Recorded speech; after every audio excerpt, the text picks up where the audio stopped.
Marco Reus. Daniel Malen! Wonderful! Fantastic from Reus. Jude Bellingham, that's excellent. Jude Bellingham, this is absolutely brilliant. Jude Bellingham! Absolutely magnificent. Reina, brilliant from the American. Just like that.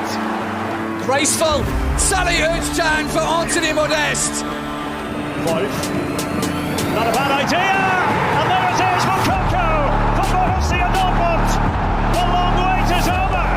Unbridled joy in the Sevilla derby. Hey, welcome back to another episode, another week of the BVB podcast. My name's Jake, joined as always by Carver. How are you doing, man? Been a bit of a week. Again, a classic Dortmund week, really. That's exactly what I was going to say. I mean, it's nothing new at this point. You lose one, you win one, and then you're going into the weekend against a game that we're terrified for. So yeah, anytime I say, oh, it's so back and forth and up and down, they stress me out. I'm excited and dead, and you always come at me like, man, get used to it, because so we're not going to live past 30 with just like the I'm 31 now, but I think it's deteriorating fast. So if you're a new Dortmund fan, welcome. This is it. Hope you're enjoying it. But really, if you are new, we really appreciate you hanging out and listening. We always want to be a space for like new people to come in and be able to learn more about Dortmund and have some people to hang out and stress and vent and celebrate Dortmund. So that's why we're here. So Carver, where do you want to start? We got 2 games to recap. Bundesliga Saturday against FC Cologne. And then we had our Champions League game on Wednesday against Sevilla. We got to start with Cologne. But going into this game, injuries of course, galore. So lineup looking a little, I don't even know what normal is. I have like what I would hope is normal. Yeah. And then we get our injury lineup. So, I mean, going in this one, just jump right in the lineup, or before the game, thoughts, feelings. I don't remember what our predictions were. It feels like last time we recorded it was a while ago. Yeah, it does feel like a while ago. But we both went for a narrow win. We knew that they were going to be aggressive and come out and play to win, and that's exactly what they did. But we were both still relatively optimistic. Sadly, that wasn't the case. Okay, before we jump in the lineup specifically, because this one thing I just remembered, because we touched on it briefly. I think we recorded right before we had the night before the presser the next day, which was like great timing. we record an episode, put it out in the morning, and then also the Dortmund press comes out with all the details that everything we like guessed at and alluded to. Like this might be available, and then by the time the episode's out, you actually get the news. So I want to talk about Gio Reyna for a second, because this was an argument I heard. Should he have gone and played with the U.S. men's national team? In general? This last window. Yeah, but like just in its entirety, you mean? Yeah. I think he should have, but starting 2 games is obviously a mistake on Berhalter's point, and I imagine Dortmund are pretty upset with him for that, pretty boneheaded decision. But I'd still bring Reyna and just use him with caution. I mean, whether that's 15, 20 minutes or so in the first game, or maybe 20, 25 maybe, to kind of implement him and see what he's going to look like with some other players that look like they're going to be going to the World Cup. But to start him for both games in a row, and that he's had problems for over a calendar year now, is risky to say the least. Yeah, I saw the argument that he shouldn't have gone at all, because clearly he's in our U.S. World Cup roster. Yeah. Like he's going, so why risk it? Like, do you really need to test him? Like, make sure he's going to be on the plane? Like, is that someone you really need to test? Like, he's one of our top players. Of course he's going to be at the World Cup, so why risk it? The only thing I could think of is just maybe, again, just seeing how he gels with some of the players that Berhalter was eyeing to kind of, bring along with on that plane. I think he's still maybe pretty unsure about Pepe and, Ariel Long, excuse me. I almost said Robinson for some reason, but Long, but just players like that. And I think he was just kind of wanting to throw him in there and see what he looks like. But yeah, way too much time, and you know what's going to happen given the recent history with him. Yeah, and that's, the frustrating thing is not only a Dortmund fan, but as a U.S. fan, because now what if he doesn't recover quickly? Like that just, and we're a few weeks away from the World Cup now, and you ran that risk, and now he is injured now, and who knows if he's going to be recovered quickly or not. Say he recovers, best case scenario, he's back next week. That's You mean still like after the Bayern game. after the Bayern game. Let's say he still is then like getting back into fitness. Like he's not heading in the World Cup at his peak condition now, and it's all Berhalter's fault. A lot of stuff's Berhalter's fault, but this one I'm not too hyped about. And I there is some arguments, people saying he shouldn't have gone at all because you don't need him to. I get both sides. I wouldn't mind either way. Like if he would have stayed and just done his normal training in Dortmund, I'd been happy with that. It's easy to say in hindsight now. Because at the time I probably would have been like, whoa, why aren't we seeing Reina at all with the team?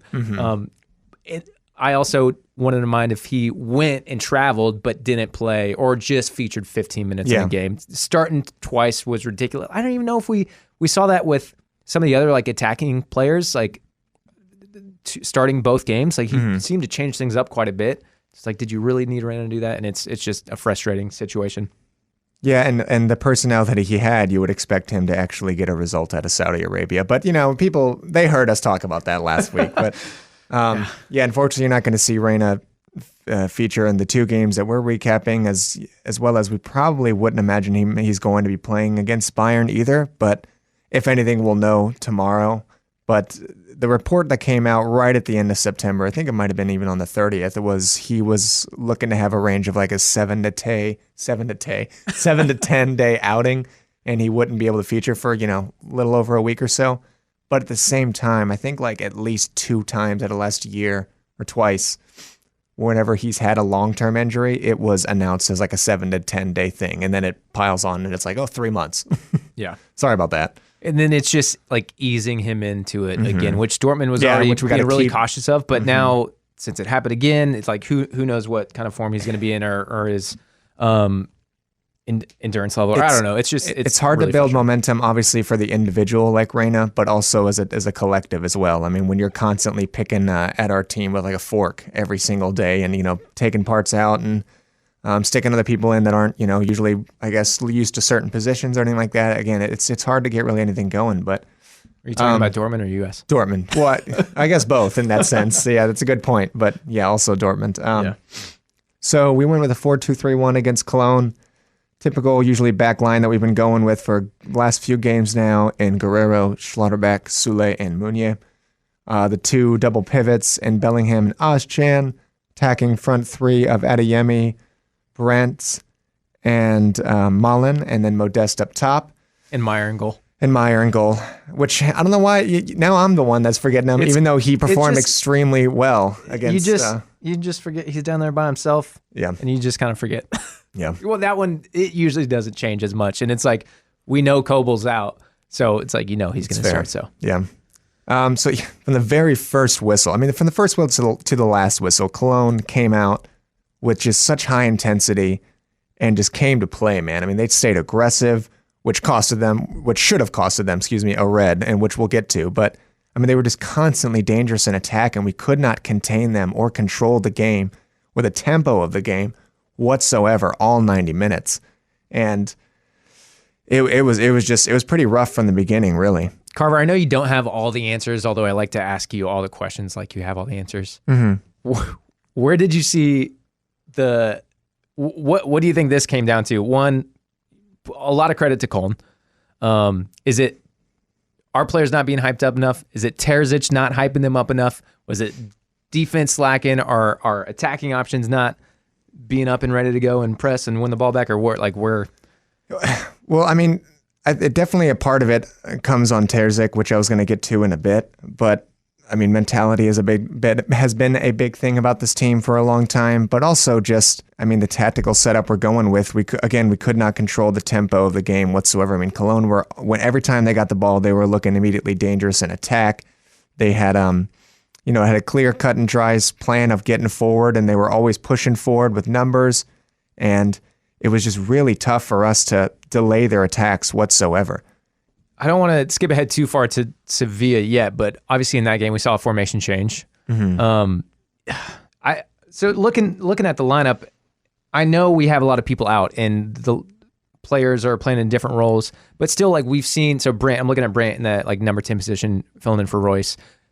Brandt's also had a really good run of games. Far as he's been playing consistently, and I know Adeyemi and Mullen are just kind of getting back into things. But I feel like those are two young players who can play with a lot of intensity, and with the form that Brandt's been in, not good or bad form, but the run of games he's had, he's been playing consistently. I feel like they should be ready to go. Like there should be I know they're coming off the international break, and Brandt had COVID or was sick or whatever he had. So it's frustrating to see that. Like I don't want to blame it on the shifting around of players, or I feel like that shouldn't be an issue. Like they should be ready to go. Yeah. So it's frustrating to see this lack of energy and motivation right out of the gate. Well, I mean, Brandt's arguably his biggest problem is that he's always been extremely consistent at being inconsistent. So you never know what you're going to get each game with him. He's going to be, at pretty much class, or, he struggles to complete a single pass while falling down. It just depends, I guess. And it's an unfortunate situation, but I do think he's been kind of working out a good amount of those errors to his game, and he's been on a pretty, at least somewhat consistent level of performing pretty well throughout this season so far. But I mean, there was other attackers to look at too. I mean, of course, Malen and Adeyemi, I mean, they've been out for a good amount of time, and like I was saying before, it's tough for us or them as individuals to build any momentum when they can't grow into the game because they're just not playing week in and week out. And Modeste has been very disappointing as well. I mean, I talked last week and said that if it were anyone else but Cologne, I wouldn't be starting Modeste just because he knows, it's the familiarity and, maybe he can expose some of their weaknesses and go and score some goals against his old side, but he's just not good enough right now. I mean, it sucks to say because I really did believe in him and believe in this idea and this project, but we are not playing to him until we go down. We're not really capable of playing around him to get the crosses in that are usually pretty dangerous for him, and he averages just 22 touches a game, which is insane. I mean, it's like half of what our goalkeeper usually has, and when he does get on the ball, he loses possession a good amount of times. I think it's like an average of 8 possession losses a game for Modeste this year. I mean, I said this a few weeks back now, and I can at least understand if we tweaked our style a bit to suit his strengths, and then he begins to bang in goals left and right, or even look like a constant threat.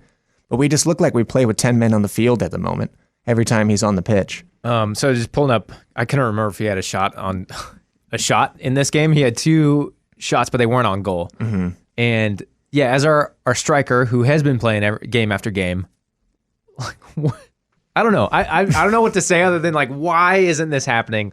And I'm not asking you directly, but inadvertently. Clearly something is wrong, and I don't know why they're still rolling with it week after week.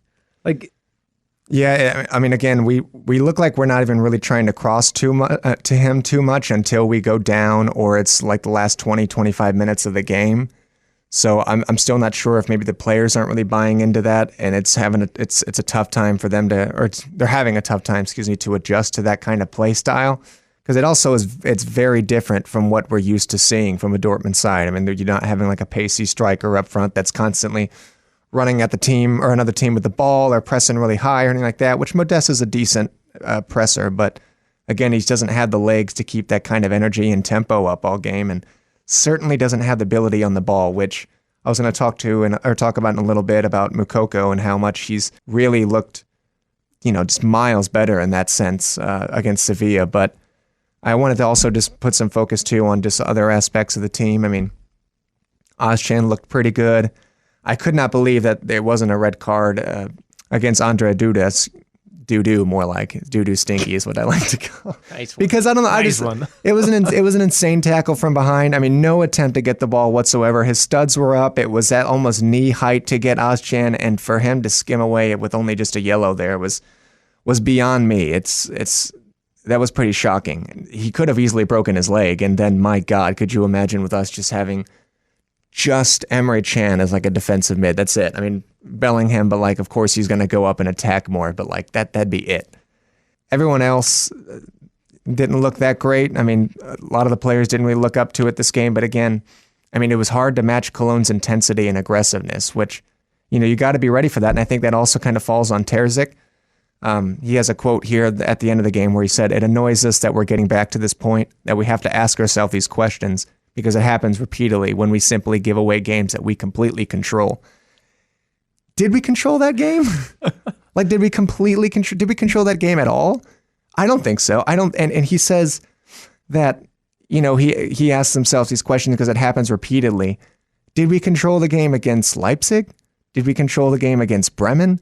I mean, all of our games so far this season that we've lost, we didn't control the game whatsoever. I mean, at all. We were completely dominated throughout, pretty much both sides of the ball and on all areas of the pitch, really. So I don't want to, dive too much into that quote. It's just a little, I don't know, it's a little weird for me. He doesn't seem to be learning from his tactical mistakes and shortcomings. His subs are still questionable. But still, it's different as opposed to previous coaches like Favre and Rosa. He's not making like late useless substitutions in the 88th minute, but he is taking off players that he should still be playing, and it's costing us a lot of stability in the midfield and defense. Going back to Ozcan when he took off Ozcan in the second half. You look at the average positions on whatever kind of app that someone might have, and you see Ozcan obviously sits in between our two center halves. And when you take that out, we're already looking pretty shaky in defense, but now you've left out a holding midfielder to bring on, I think it was... Moukoko? It was Moukoko. And no, I'm not saying that Moukoko shouldn't have came on, but I'm just saying... that swap specifically. Yeah. It doesn't make sense. Especially in looking not just Ozcan, like where he plays, but like how he plays. Like I've said it before, I love how he plays and how aggressive he can be and just kind of take the game and take control of situations. I think his passing's great. His position's great. In the Sevilla game, especially, we saw him creating a lot too. Yeah. But yeah, so that I know, were we down, was that 2-1 at that point or 1-1 when Moukoko came on? Like, I know we need to we were down 2-1. 2-1. So obviously we need to score, so put on another attacking guy. But I think in that situation, especially how the game was going and what we've seen from Modeste throughout, like the clear swap would be just put in Moukoko for Modeste. Mm-hmm. Like make that swap. And because we need Ozcan there. We need him in that position to be able to go forward. Like it's not just about a defensive standpoint, but he can also push the game forward by winning the ball in the middle of the park and then sending it up. Ozcan does a really good job of helping us progress the ball when Jude is already forward. Yeah, we were really struggling to get up the pitch pretty much all game. And it made it that much more difficult when Terzic takes out another man in the center of the park. And we go up 1-0 at halftime, and it wasn't a great first half, but now you could just kind of go in and you have obviously an advantage, and you could go for the win here. And we just looked really uninspired in that second half. Our finishing really let us down, and our defensive side of things let us down too in the second half. Terzic didn't help at all with his his tactical mistakes. Yeah. So on that specifically, and because everything we just mentioned before we slide in there, oh, by the way, we're 1-0 up, 1-0 up at the half. Like, doesn't sound like it by the way we're talking, but looking at that, like, what is Terzic's, like, his halftime speech? Because you would hope that it's like, we aren't playing great. Mm-hmm. They're running us all over the pitch. We're lucky to have a 1-0 lead. Now we need to change things and really, like, kick it into another gear to take this game and, like, carry this game through and see out the win. And then we saw clearly I don't think that's what he did say at halftime. I don't know what he said. I don't know what his tactics are when it comes to, like, his halftime hype up speeches or anything, but the opposite happened pretty much.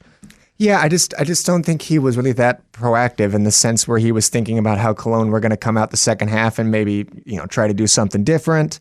And I think he just, again, is just not really thinking that too far forward, which can really hurt us when it comes to late game. And so far, we've given up a lot of goals kind of late game in the season and given up results as well. And I think that really comes down to game management.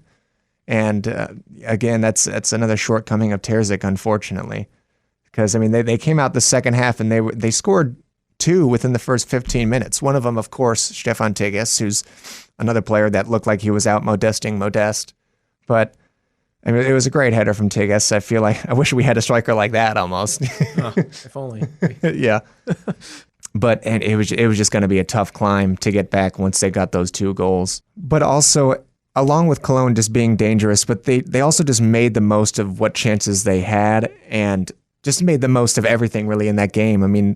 They were going for every 50-50 ball. I mean, they only had 1.9 XG this game, but they scored 3, as opposed to us having 2.6 and we only scored 2. I mean, we had 22 shots this game on total. 8 of them were on target, and we still only had 2 goals. Mm-hmm. I mean, that comes down to a lot of, again, coaching for us not being able to get Modeste involved, really. But overall, just really, our offense was really letting us down this second half. I want to go back to the game management aspect, and this is just Terzic coaching question, I guess. Because we've had these games where we're grinding out results. We're getting the 1-0 wins. And in all of those games, it's like, we weren't creating quite enough chances, but our defense held up. And in those games, you want to feel we did manage the game well.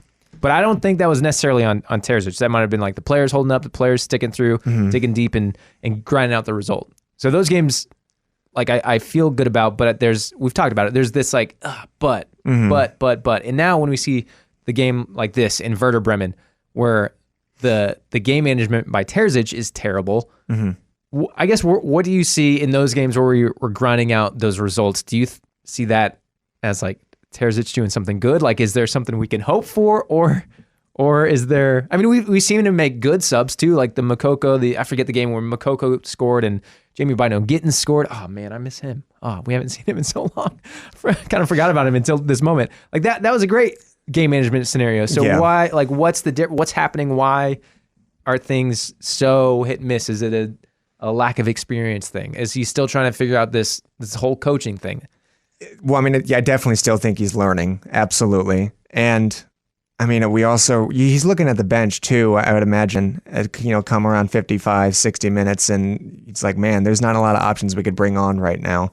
And he brought on Hazard, which surprisingly, I was pretty impressed with Hazard's performance this game. I mean, if you're looking to get Modeste more involved, Hazard's a player that's a lot more eager to cross. He's going to stay wide. He's going to run those channels. He's someone who's got a good work rate, so he can track back too to help on defense. So I think that was a pretty solid substitution. I mean, Adeyemi just wasn't cutting it that day. And you mentioned lack of experience. I mean, it's Terzic, but also the players. I mean, it's hard to grow into the game once you're picking up knocks left and right for players like Adeyemi and Malen, of course, Reina. You can keep going down the list. But, Adeyemi is having, in my opinion, similar struggles to what Malen had last year in the sense that his decision-making it lacks a little bit, whether he's making decisions too late or he's just not making the right ones. He's a bit predictable at times like Malen, but again, it's just growing into the game for him, and I thought Hazard looked pretty well. And then maybe 10 or 15 minutes 10 minutes, after that substitution, we made another one, and that's whenever he brought off Ozcan. And I mean, they got one maybe a minute after that, and it just goes to show you had that gaping hole that Terzic opened up for them and just said, come on in. Yeah. Go ahead and score. And I mean, he reacted a few minutes after that, bringing on Chan and Rota, but I think it's just too little too late at that point. I mean, the players are already looking pretty gassed and beat, and Cologne aren't going to be letting up anytime soon, Yeah. And I mean, I completely understand that, like, on our bench, we have no depth. We're missing so many people, so many of our attacking options who should, like, when we're all healthy, it's like, man, we have so much depth in those attacking options. You have a lot of personnel you could bring in to change the game. I also argue that a lot of our attacking options are kind of similar. Some of them are pretty similar. So I get that, and I get we don't have much to change, but still, it's like I wanted to make that change, the Moukoko Modeste or the Moukoko for Ozcan thing, and I don't know. I understand that that Terzic is learning, and he's a young, newer manager. And I come back to this. I don't want to just right now be like, he's not the man. Let's bring someone else in. Yeah, I don't want to do that, but at the same time, I want to think like, do we need a manager that's of a higher caliber? I don't think that's the case, but people just have to hold him accountable for the mistakes that he's making, and it doesn't really seem like he's learning too much in the sense of the things that we already talked about. But that shouldn't be too much of an excuse. I mean, he should be putting the time in to learn from these kind of mistakes. I mean, he called in the squad the day after the game, which was a day off for the players, and he brought them in to train, work on a laundry list of things that we didn't do well. And as much as the players needed training, they obviously need to come in, and it was good for them to put the work in, try to learn from what they did wrong from the day before. But also Terzic needs that day as well to work on his own errors and to work those out of his game, because, I mean, he should be watching game footage and thinking, man, I should be bringing this player on at this time, and, not for a player like Ozcan, and I should be looking at the shape that we're trying to go into at the last 20 or so minutes of the game. So, yeah, I mean, there's plenty enough blame to go around, really. Yeah. And again, I'm not saying out, like have him out. I've just... No. It gets frustrating in these moments, especially when we see it's just the inconsistency, because we have seen great things, and we've seen some terrible things. So it's Dortmund. It's Dortmund. But yeah. I mean, speaking of good things, we can. I was going to mention this meeting, and I don't know if it was that training day. I mentioned to Carver, for all those of you listening out there. Thank you. I mentioned to Carver before we started recording. I had a pretty busy week, and I have not been able to dive into a lot of Dortmund content and the news, but I saw or I heard that they had a big meeting after that game before the Champions League game. I don't know if you know much about that or everything that was said, but it seemed like they kind of aired out a lot of things, let them talk about some frustrations, and were the players were, it was like an open forum thing with the players and coaching staff. You can tweet at me if I'm wrong or if I'm missing anything. Again, I very briefly heard that this meeting happened. And knowing that, and then watching the game against Sevilla, it looked like something changed. Yeah. I mean, our formation changed definitely, but even when you're looking at that lineup, that isn't great necessarily. With all the people who are still out, it seemed like something changed. Yeah, there was definitely a response from the team, and it wasn't just the formation, but also just the way that we went about this game. You have 3 holding midfielders, which is, hopefully going to bring on a lot more stability, kind of similar to what we had against City, but this time it's not going to be so compact and, almost parking the bus in a sense.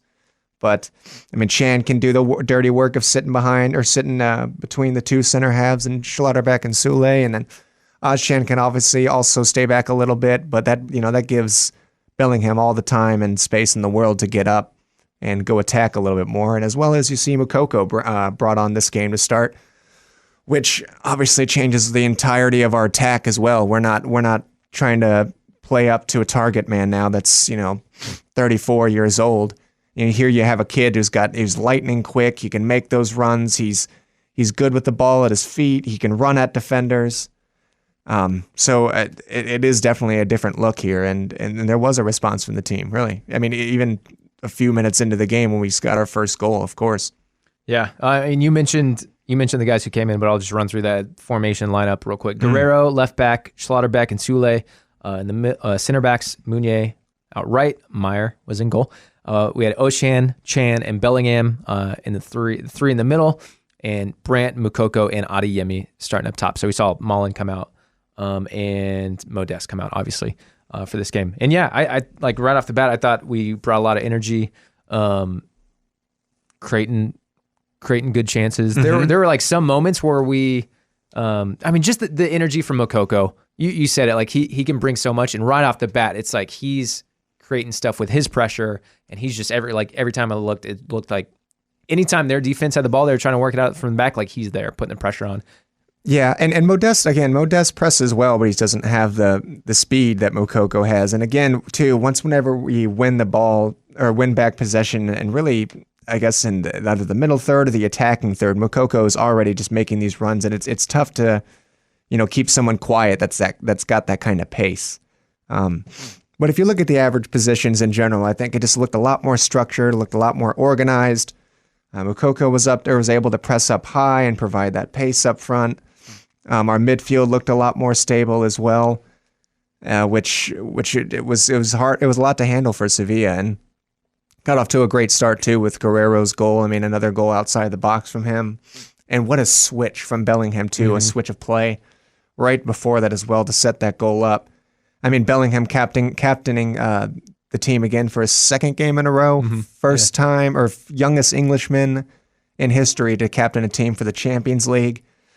He's 19. I mean, everyone's heard it before already, how just incredible he is, and we're going to keep saying it every week. Again, we didn't talk about him in the Cologne game, but I mean, he's always doing his thing. Yeah. I just don't want people to think we don't talk about Bellingham enough. Yeah. But it's like we forget to talk about him literally because talk- you know how good he is. If we're not talking about him on the episode, I guess, which we probably, should do a little bit more, but we're always talking about him on our socials. So We should. Maybe just a we have given. a little segment called the Bellingham Breakdown, and I don't know. We just break down every little technical because you always see the little replays of him doing some crazy skill thing, like megging someone and working around someone. I'm like, you're so good. Yeah. It doesn't make sense. Yeah. He's playing FIFA Street. Everyone else is playing normal FIFA. So yeah, it was a great goal from Guerrero. I mean, that whole first half was pretty solid for the most part. I mean, we looked a lot more creative. Could have been a little bit better defensively. I mean, Sevilla still had a handful of really big chances. I mean, in the game in general, but Meyer was there to bail us He had out. 2 big saves back saves. to back. I mean, again, this is the kind of pour on the striker, hit it right at him. But to save, he saved one from maybe like a few yards out, went right to him, saved it. But then off the rebound too, he was able to save that one too, which is nice. I want to go back to the Guerrero goal, which started with that like just a great vision by Jude to see him on his left foot and too. I almost said to see Rafa running. He wasn't really running. Jude kind of like just sent the ball. He's like, go get it. Amazing touch from him to bring it down, but just flying in there to get the touch, which puts it just beside the guy, or to cut back inside, like one touch, and then cuts in again, and just amazing shot. But I thought that's what we need to see more of from Guerrero, like him flying in into these spaces that were.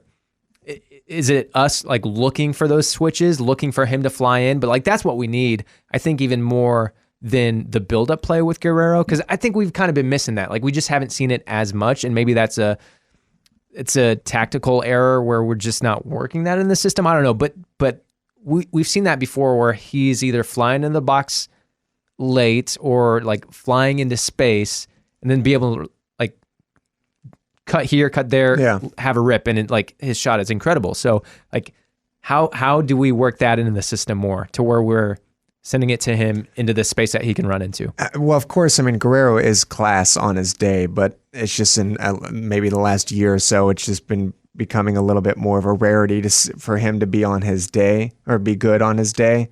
But I mean, now he's got a little bit more cover with Schlotterbeck and him, of course. And now playing the 3 in the middle too. I was going to say that too next. I mean, now that you have 3 holding midfielders in front of you too, I would imagine that gives him a little bit more freedom to go and attack. And I'm definitely a fan of players having a rip when they get to that kind of area, especially if they have the ability to shoot. I mean, just get it on target, create a little chaos, and then someone should be there in the 6-yard box to pick up scraps and get a little poacher's goal. But didn't need it. It was a good goal from Guerrero. We had 2 more this half. I mean, right before halftime, he had another 2 goals. First one from Bellingham, just an awesome goal from him. I mean, taking on a handful of Sevilla players. It was kind of similar to the goal that he scored against Bielefeld last year whenever he was coming down the left-hand side, had a fake shot from his right and then cut to his left. And instead of chipping it over at Bielefeld, he, outside the foot with his right foot. And it's just like slid it right in between the keeper and a defender. It was like there's nothing that he can't do. It's like he's playing billiards up there. Like it was, And his celebration too, he immediately looks up and he just starts darting and making a beeline for Terzic. I loved that and gave him a big hug and everything. That was cool to see. All right, if Bellingham loves Terzic, then he can stay. That's no, I mean that's what seals the deal. That though, you love to see that because conversation started last year, but about what I'm not going to really dive into it, but this summer, I'm just going to say this summer, but to see him captaining the team 2 games in a row, to see his skill on the field, and to see that connection that he has with the club in general, not even just Terzic, but I mean, he's always like grabbing the badge and everything. Yeah. I mean, you didn't see that with Sancho until someone the else last year or so. Used to grab the badge too. Who's that? Holland? Sancho. Oh, I was going to say, I don't remember Holland grabbing the badge, but Sancho, yeah. And even Sancho kissed the badge a few times in the last year and a half or so at Dortmund. But rip up my heart. Yeah. It is incredible goal and just incredible game for him all around. Yeah. And then right after that, another great play for our 3rd goal with Adeyemi netting one. Off the Moukoko, one touch, flick it over the top of a guy. Jesus Incredible Christ. shot. Like that was a good save. And it really was. It was a good shot, man. Like, I mean, all the credit to Moukoko on that one. Good job on Adeyemi for being in the right spot, but that build up by Moukoko was That's insane. something you would never see with Modeste. Could never do that. You know what I mean? And I'm not trying to take a moment to shit on Modeste, but God, Moukoko, what a turn! I mean, the skill to be able to pull that off, and also get a shot off that's pretty good shot. Yeah. Again, brought on so much more energy with our attack, and we looked so much more fluid with him in the side. And Adeyemi was at the right place, right time. But that's all it takes, though. It's simplicity in motion there. Just power over or placement over power, and just get it in the net. It's 3 goals up at halftime. I'll re-emphasize we're not trying to be Modeste haters. No. At all. Credit to he scored 23 goals last season. Yeah. Clearly he can still play. Mm-hmm. It's the frustration isn't against him. It's us and the system not working to properly feed him, and just but also just Moukoko with having the ball at his feet and he's facing goal. It's just it's a lot different than Modeste. It's just not the player that Modeste is, and that's usually kind of the strengths that play to more of the team in general, is having a striker like Moukoko. But anyway. Yeah, Sevilla came out in the second half and looked even more dangerous. Had a handful of chances, I think it was at least 3 or 4 chances in the first 10 minutes, and converting one of them with the corner. Still need to do better with our set pieces. Have not conceded that much when it comes to set pieces this season, but still, it should be a concern for the coaching staff. Yeah, even in the first half in this game, we had lapses in our defense where they had a few pretty good options in the first half, and just us not marking properly or what. And I still feel solid in our defense, but then we still have those. I wouldn't say we have mistakes. We don't have the mistakes. We're not seeing the mistakes that we used to, individual errors and stuff. But Chan gave away the ball, which led to the goal. I think it was that one. You were talking about in the Sevilla game? In the Sevilla game. But I don't know, we're still more solid, but it's that's what we need to work on, especially on corners and stuff, is the man marking and make sure we're tight and everything. And that's where we're just a little lax, which is frustrating, but I still feel solid in our defensive line. Yeah. And Schlotterbeck was actually marking there Youssef Nassiri, and he should have been doing better there. And Schlotterbeck's kind of had that problem in recent weeks with his marking. But, yeah, overall as a team, though, got to do better on set pieces, absolutely. And they were creating chances before and after that goal. So, we really needed to shape up and tighten things up in the back and wake up, because, they could have easily scored a second one and it would have been 3-2. And then at that point, how fragile we are mentally. Yeah. Oh, it was very nervy watching that second half, because I thought at any second, a second goal is going to go in, and then they're going to have that momentum and that confidence. And I felt like if they got a second, it would have been over. They probably, not necessarily that we would have lost, but they probably would have got another one. Yeah. So thankfully, our Brandt boy, who I will say in the first half, Brandt, there was so much of that first half I didn't notice Brandt at all. I forgot he was out there. Yeah, I didn't see him do, I guess, too much. He had a chance at least offensively. Yeah.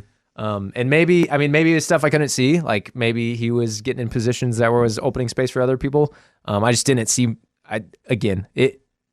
He disappeared in that first half. Yeah. But he got the goal, and that it was a great header. It was a great header. It was a great chip too. Chip pass by Moukoko. Two assists for Moukoko. It was such a difference, and for the positive, having Moukoko on, and we've seen it in the little time that he's gotten, his stats and his goal stats and the amount of minutes he's been playing is pretty ridiculous. And I think he's this is what we need to do. I don't know if it's the 4-3-3, but I think Moukoko definitely needs to be starting over Modeste.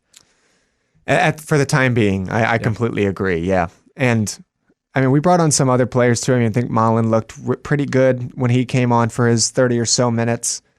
Couldn't finish him, even though he had a handful of chances. I was just saying right before we started recording that just if Malen could just get a little bit better with his decision making and actually finish, oh my God, he'd be so good. Do you think it's just he tries to, because he hits the ball with so much power and speed. I was insane. Is it like he's just ripping and not really placing it at all? It's just quick shot and just. He definitely does have that like slap shot to him. Absolutely, yeah. He can pull those off from like such tight angles, but yeah, he's just not angling them right, really, which is just really unfortunate. And it too, maybe just it's like a confidence thing. I mean, maybe he's someone who he looks like a player that could use a goal really for him. And Adeyemi thankfully got that one to kind of get it behind him and use that going forward to go and net some more. This was not a bobble. This was not through the keeper's hands or anything. This was a straight up. It went in. Yeah, it went all the way in. Yeah, and not too many other exciting players. I mean, at least exciting performances from the subs. I mean, we had our typical Rota came on again, Modeste. I had Hazard come on towards the end of the game. So I mean, overall, pretty good performance. I mean, it was a really good response. Even though Sevilla had a handful of chances and we could definitely tighten things up in the defense a bit, we still looked pretty darn solid for the most part. I know Sevilla hasn't been a great team this year, so I'm excited. I think this was still a good win, especially when we saw like how they came out in the second half. But I know like they have not been playing great this season. Like they've lost quite a few games in a row. I think they've won one at home, which is just pretty ridiculous for any team. They sacked Lopetegui right after the game. Yeah. Okay. And then this morning they announced his successor in George Sampaoli, who's the previous Argentina coach. And who's also been a coach at Sevilla before, so he's having a second go at manager at Sevilla. So I mean, we'll definitely see a little bit of a different look come next week. Yeah, it'll be interesting. So we're home. Just to preview that one real quickly, because we just played them. Sevilla at home next Tuesday, 3:00 Eastern time. It is going to be weird, like a different coach, and I mean, what you saw in that second half, clearly the changes they made were the right moves, because they were pretty dominant in that second half, and luckily we were able to hold them off. But I think it's going to be an interesting game, especially with a new coach. And I feel like he might look at that second half and be like, let's do this. Mm-hmm. So it's going to be interesting to see if we kind of try to play the same style. Do you think this formation change was more our squad availability, Terzic being like, we need to change something, or was it specifically for Sevilla? That's a good question. I wondered that myself, actually, and I'm imagining he just probably wanted to go into this and maybe a little bit more cautious given how wide open we were against Cologne. But at the same time, I mean, he's looking at three. He's got three available center midfielders, and hopefully that's going to clear some things up at the back a little bit more. But that's just my best guess. I mean, I'm glad he went with Moukoko. I would have definitely done the same thing. Well, I think with Moukoko, you can play this formation. Mm-hmm. Especially with Royce out. I don't think this wouldn't have worked if we played this formation with three up the front and three in the middle with Modeste. Yeah. Like he needs to be the lone striker, but then again, like he's the lone striker and he's literally out there on an island not doing anything. Like no one can even see him. So I think this formation works great with Moukoko. If I probably got that wrong earlier in the podcast, so I think you know what I'm saying. But with Moukoko, I think you play this three up top with the kind of rotating and almost like a false nine kind of thing. Yeah, I wonder how he's going to line up against Munich now. I mean, it's such a huge test for so many players, and especially how we still don't know who's going to be available. I'm imagining Kobel will be. Yeah, he was on the plane to Sevilla. I mean, on the Bayern side, right after I think it was the day of the Cologne game or right after, Bayern Munich had 2 confirmed positive COVID tests in Müller and Kimmich. I heard there was a report. It was on October 1st. Yeah, there's a report that went out, or not a PSA, I don't know, something advisory to all the players saying stop going to Oktoberfest. Really?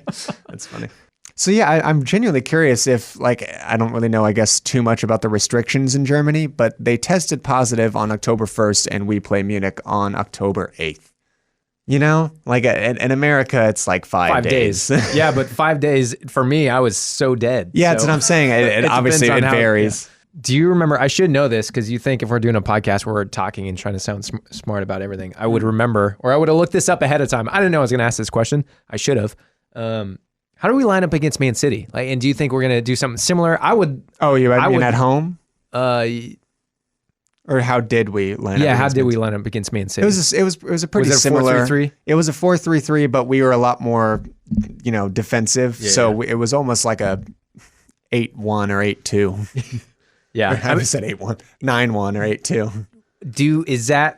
Would you want to line up that way? Would you want to play a little more defensive Munich? against? Yeah. No, I mean, pretty much every game against Munich in recent years has been just end-to-end stuff, and no matter really how you line up, because just both teams just really want to go for it, and obviously from a neutral standpoint, it's fun as hell to watch. From a Dortmund standpoint, obviously the last few years, it's pretty depressing at the end of with their end result, but I don't know. I don't think we'll line up similarly. I guess definitely not the same against City. Maybe a similar against Sevilla, depending on who's available. I mean, I know, again, we mentioned Kobel already. I mean, Wolf and Hummels had like a quote-unquote illness that was not COVID-related these past actually more than a week now. So I'm imagining they're probably going to be back. Everyone else is probably going to still be out that has been out. I mean, you have your Bino Gittins, Dahoud, Royce, unfortunately. Is Royce? I thought I saw something about Royce potentially being ready. Potentially, but I highly doubt at this point, especially if we're looking to really, ease players back in. I would love to see like this lineup. I don't know, players, it probably would be the exact same players, but like 4-3-3, because it gives us that option to set in a little bit and clog up the middle with the three holding midfielders. But then we also saw we were very attacking, and especially with the speed of Adeyemi. And I mean, you mentioned it before. He's still he's young and he's learning and he's new to this league, and his decision making needs to get a little better. Yeah. But he can still he's such a threat. Just his speed. I think that's one thing to learn too. He knows he's fast, and so in some situations, especially coming from the Austrian Bundesliga, where he blew past everybody. I know he played Champions League, but I think there's still some of this thought I can run past most people. And he can a lot of the times, but still, there's going to be times he can't. But I still, with all that said, I'm not harping on him at all. I think he can be dangerous. I wouldn't mind seeing him up top again. No, I would agree. Especially, I mean, you look at the bench and you have literally no one else right now. I mean, Wolf, I guess if he's at 100%, but I don't think he's going to start. I could be wrong, but. And then Moukoko, I want Moukoko up top. But as far as formation, I would love to see this again. I thought it worked well, and it gives us both options to sit in and still be very attacking. Yeah. It's going to be a big decision for Terzic here, because I could see him honestly going either way here with Moukoko and Modeste. I mean, Moukoko can sometimes be pretty quiet and invisible in big games against big competition like this. I mean, I know the Champions League in Sevilla, but Bayern Munich is a whole different beast, obviously, and they're rock solid in defense. So, and they have big defenders. I know Hernandez is out, but you still got other strong defenders. But I could also see, him going with Moukoko, because Modeste is just simply not cutting it at the moment. And, if he doesn't turn it on against a team like Cologne, a team that he played for last year, he probably wouldn't be able to pull it off against Munich either. But he's got some big decisions to make these next 24 hours, Terzic. We talked about it enough. I don't need to go on Modeste again.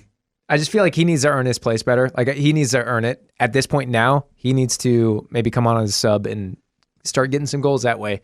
And until then, unless Moukoko's form, he gets a run and his form starts dropping too. That's just, I said it last week.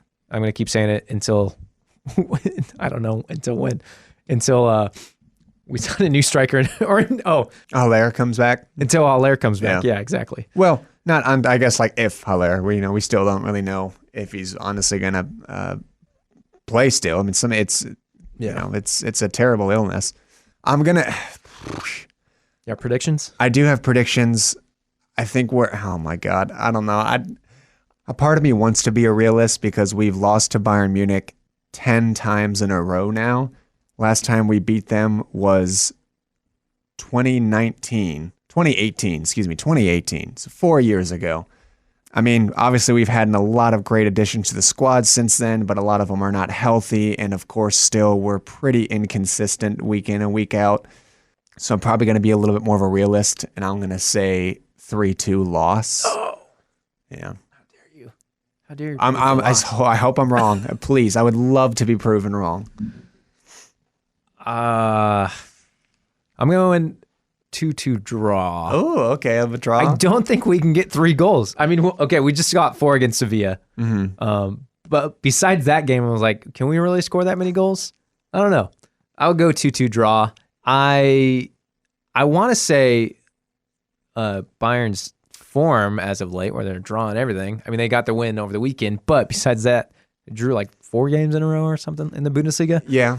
But they did have they had a great response. So I don't know how Nagelsmann is gonna. Well, I mean, 2 great responses in a row. Leverkusen is not good At the moment. They're not. But obviously, Xavi Alonso was announced as their new manager, so I think they're going to be a lot better.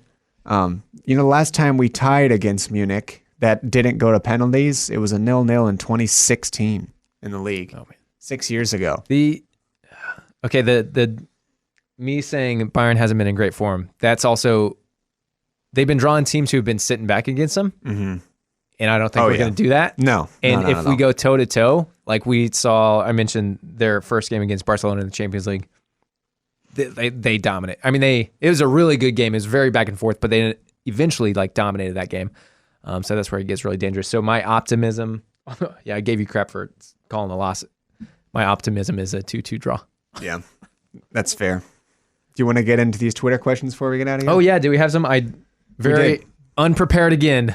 No, we not have those pulled up. We had a few. One of them was from Pius, saying that correctly. Just asked for his thoughts on Adeyemi in the Sevilla game, which I touched on a little bit already. I think he's struggling to gain any sort of momentum because of his injuries, and he also has similar growing pains to Malen in his debut year of just, it's tough for him to beat his man because he's looking a little predictable, and it's tough for him to adjust to this kind of level week in and week out, and he looks like he's at times can be like a one-trick pony in the sense that he cuts one way and then goes another.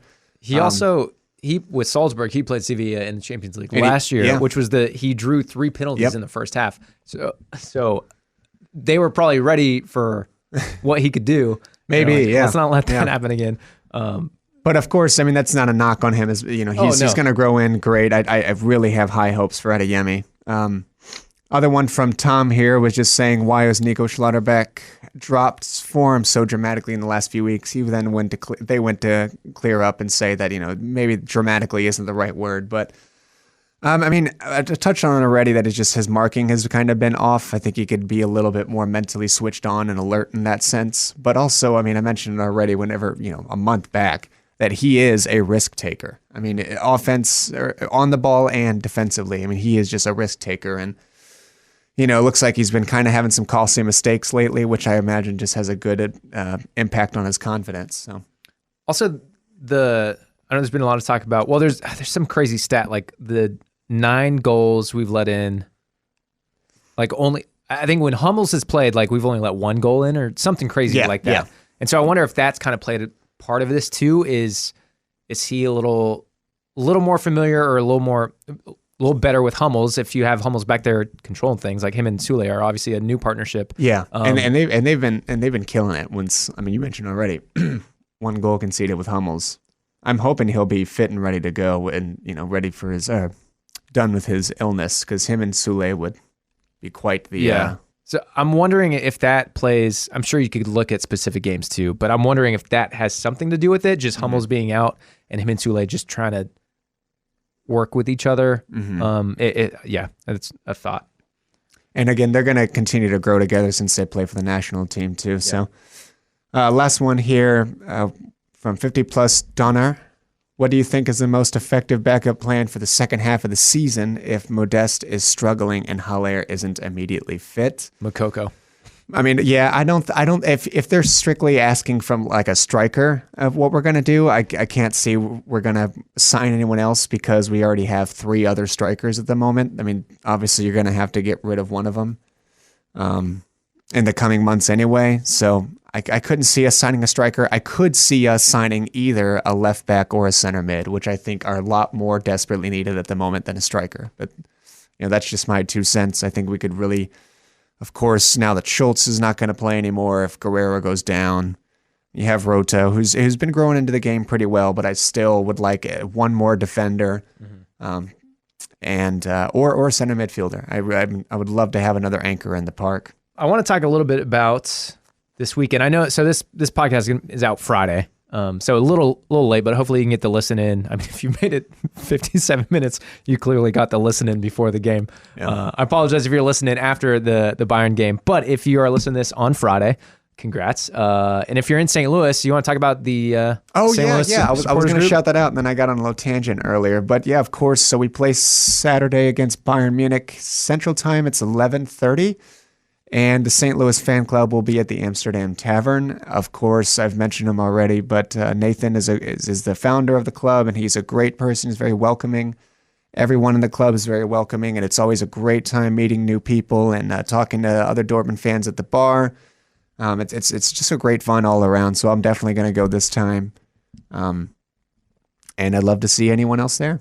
Yeah, I mentioned it a couple weeks ago, I went to the Schalke watch party, and I said it then, I'm just going to reemphasize again, because if you haven't been out to one of these watch parties, like you can go to a bar and watch Amsterdam Tavern, like we're watching St. Louis, everyone goes there and watch, but you can go and watch any team, and what you kind of see, like the Dortmund experience is so different with the supporters group, because it's an actual like unit, and it's like everyone's actually hanging out and having a great time, other than just a bunch of random Man U fans kind of standing around and watching the game and just drinking. Like this is like we have like all these decorations and everything. We deck the place out in black and yellow from top to bottom. I mean, it was a big part in me like really diving into Dortmund a lot, is like actually meeting people who also support Dortmund, and we're all in this together. This like crazy up and down.